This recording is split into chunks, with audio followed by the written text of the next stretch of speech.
Hi అండి. ఈరోజు బగారా ఎలా చేయాలో చూద్దాం. ముందుగా బాస్మతి రైస్ని తీసుకొని కడిగి 1 అవర్ పాటు అయితే నానబెట్టుకోవాలి. బగారాకు సంబంధించిన మసాలాలు, కొత్తిమీర, పుదీనా, ఆనియన్, టమాటా, పచ్చిమిర్చి అయితే ముందుగానే కట్ చేసుకొని పెట్టుకోవాలి.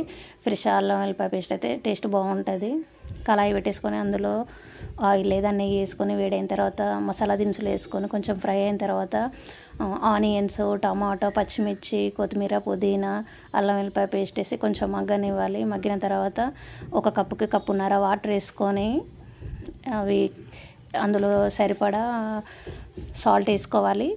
బాగా కిర్లిన తర్వాత బాస్మతి రైస్ని అయితే ఇందులో వేసుకోవాలి. ఒక 10 నిమిషాల పాటు అన్నది ఉడకబెట్టుకుంటే బగారా అనేది రెడీ అయిపోతుంది. అప్పుడు సిమ్లో పెట్టేసుకొని కొత్తిమీర, పుదీనా పైన చల్లుకొని వేయించిన కిస్మిస్, బాదం పప్పులు వేస్తే బగారా అనేది రెడీ అయిపోతుంది. మీకు కనుక ఈ వీడియో నచ్చితే లైక్ చేయండి, సబ్స్క్రైబ్ చేసుకోండి. ఫుల్ వీడియో మా యూట్యూబ్ ఛానల్లో ఉంది, చూడండి. Thank you.